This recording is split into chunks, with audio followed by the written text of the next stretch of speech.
Oke, selamat datang. Dalam beberapa menit ke depan, kita akan kupas tuntas salah satu momen paling penting dalam karir Anda di Jepang, yaitu perkenalan diri atau yang kita kenal sebagai Jiko Shoukai. Ini bukan sekedar nyebutin nama loh. Ini tuh seni buat membuka pintu kesempatan, membangun kepercayaan, dan pastinya meninggalkan kesan pertama yang profesional dan nggak terlupakan. Coba deh bayangkan skenario ini. Hari pertama Anda di kantor baru. Terus atasan Anda bilang, silakan perkenalkan diri Anda. Deg. Semua mata langsung tertuju ke Anda. Momen ini emang bisa bikin tegang. Tapi kalau persiapannya matang, ini justru kesempatan emas Anda buat bersinar. Baik, ini dia peta jalan kita. Kita mulai dari dasar, kenapa perkenalan profesional itu penting, terus kita akan bedah contoh yang sempurna, setelah itu kita lanjut kuasai tata bahasa kuncinya, baru deh kita bangun perkenalan versi Anda sendiri. Nggak cuma itu, kita juga bakal belajar cara deskripsiin daerah asal, dan terakhir tentu saja latihan. Ikuti terus ya, dijamin di akhir nanti Anda bakal jauh lebih siap. Jadi gini, perkenalan diri profesional di Jepang itu lebih dari sekedar basa-basi. Ini adalah cara kita menunjukkan rasa hormat, menetapkan posisi kita di dalam tim, dan yang paling penting, memulai hubungan kerja dengan langkah yang benar. Kesan pertama itu harganya mahal banget. Cara belajar paling efektif itu kan dengan meniru yang terbaik ya. Nah, makanya kita akan pakai pendekatan bongkar dan bangun kembali. Kita akan analisis bareng-bareng sebuah contoh perkenalan yang bagus banget, kita pahami setiap elemennya, baru deh kita pakai elemen-elemen itu untuk menyusun perkenalan Anda sendiri. Yuk, kita kenalan dulu sama Hawasan, seorang pegawai baru. Perkenalan dirinya itu singkat, padat, tapi ngena banget. Sekarang, kita akan bedah kalimat per kalimat untuk cari tahu apa sih rahasianya. Coba perhatikan pembukaannya. Hawasan pakai to moshimasu, bukan des yang lebih umum. Pilihan kata ini nunjukin kerendahan hati dan kesopanan yang levelnya lebih tinggi. Pas banget buat lingkungan kerja. Kerennya lagi, dia langsung kasih solusi buat namanya yang mungkin susah dilafalkan. Hoa to yondeku yasai. Panggil saja saya Hoa. Wah, ini sentuhan yang ramah dan cerdas banget. Nah, di sini nih Hoasan nambahin sentuhan personal yang bikin perkenalannya jadi beda. Hoa wa hana toyu imi desu. Nama saya Hoa yang artinya bunga. Ini bikin namanya jadi gampang diingat kan? Lalu perhatikan juga penggunaan toyu pas dia nyebutin asalnya. Danang Toyu Machi. Ini bisa kita artikan sebuah kota yang bernama Danang. Ini cara yang efektif banget buat ngenalin nama tempat yang mungkin asing di telinga pendengarnya. Nah, ini dia frasa kunci buat para pendatang baru. Senshu Nihon ni kita bakari desu. Artinya, saya baru saja tiba di Jepang minggu lalu.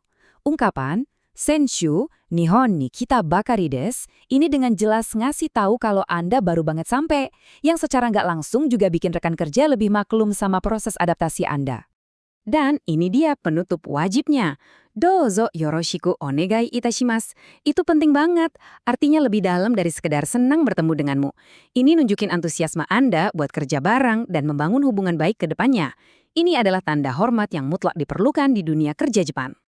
Oke, setelah kita bedah contoh tadi, sekarang kita fokus ke 3 pilar tata bahasa yang bakal jadi fondasi perkenalan diri Anda. Anggap aja ini kayak toolkit yang Anda butuhin buat merakit perkenalan yang solid dan kedengaran natural. Pertama, ada tumoshimasu. Seperti yang kita lihat di contoh Hwasan, ini adalah bentuk kenjogo, atau bentuk merendah dari nama saya adalah.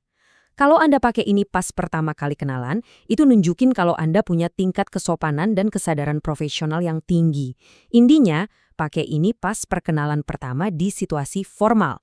Berikutnya, to iyu. Bayangin aja ini kayak Anda lagi bilang sebuah kota yang disebut atau seorang teman yang bernama. Pola ini berguna banget buat ngasih label ke sesuatu yang mungkin baru buat pendengar. Contohnya tadi, beta namuno danang toyu machi. Jauh lebih jelas kan daripada cuma bilang danang. Terakhir, ta bakari desu. Pola ini menekankan kalau sebuah tindakan itu baru aja selesai. Pas banget buat bilang saya baru aja tiba di Jepang atau Nippon ni kita bakari desu.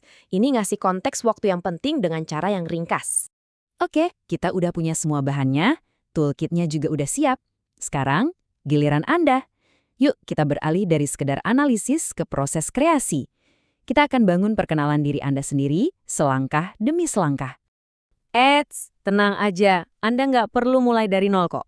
Kita akan pakai kerangka yang jelas dan terstruktur ini sebagai panduan. Anggap aja ini resep jitu untuk menciptakan perkenalan diri yang komprehensif dan pastinya berkesan. Yuk kita lihat anatominya. Mulai dengan salam pembuka, Hajime Mashite. Terus sebutkan nama Anda pakai to moshimasu. Jangan lupa tawarkan nama panggilan biar lebih akrab. Lanjut, sebutkan asal dan kapan Anda tiba. Anda juga bisa kok nambahin sedikit soal pengalaman kerja atau hobi. Dan yang paling krusial, tutup dengan dozo yoroshiku onegai itashimasu. Nah, biasanya nih, setelah perkenalan awal, hampir pasti bakal ada pertanyaan lanjutan. Dan yang paling sering muncul itu, Shushin wa dochira desu ka, alias asalnya dari mana. Yuk kita siapin jawabannya, biar Anda bisa jawab dengan percaya diri. Biar gambaran tentang kota asal Anda lebih hidup, coba deh pakai kosakata deskriptif. Mungkin daerah asal Anda dekat dengan gunung, atau yama, atau malah di tepi laut, umi. Menggunakan kata-kata kayak gini bakal bikin deskripsi Anda jauh lebih menarik daripada cuma nyebutin nama kota. Biar deskripsi Anda makin kaya, yuk kita coba sambungin ide-ide ini pakai kata-kata penghubung kunci. Pakai dakara untuk ngasih alasan, contohnya, Ulaanbaatar adalah ibu kota, makanya kota ini metropolis. Pakai kedo untuk nunjukin kontras, bukan ibu kota, tapi sangat ramai. Dan pakai bentuk T untuk ngehubungin beberapa ciri. Ada banyak kebun teh dan suasananya santai. Oke, jadi kalau dirangkum, ini tips cepatnya. Sebutkan jenis kota Anda, apakah itu Shuto, ibu kota, atau Kankochi, tempat wisata. Pakai kata sifat kayak Nigiaka, yang artinya ramai, atau Kirei, yang artinya indah. Kasih tahu lokasinya, misalnya, Betonamu no Minami ni Arimasu, atau terletak di selatan Vietnam. Terus, tambahin detail unik, misalnya, terkenal dengan kebun tehnya.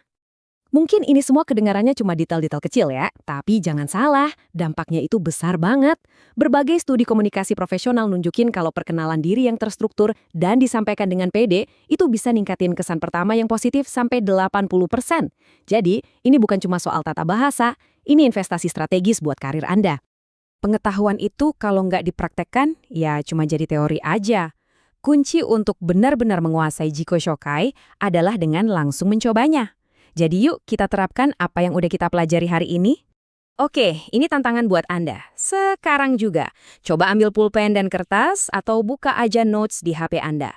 Pakai kerangka dan tata bahasa yang udah kita bahas, coba tulis draft perkenalan diri Anda. 3 kalimat aja cukup. Salam dan nama, asal Anda, dan kalimat penutup. Yuk, coba lakukan sekarang. Ingat ya, Jiko Shokai yang mantep itu bukan cuma soal ngasih informasi. Ini adalah sebuah pintu gerbang. Sebuah alat untuk membuka percakapan, membangun koneksi, dan memulai perjalanan profesional Anda di Jepang dengan langkah yang paling benar. Nah, pertanyaannya sekarang, peluang apa nih yang akan Anda buka dengan perkenalan baru Anda?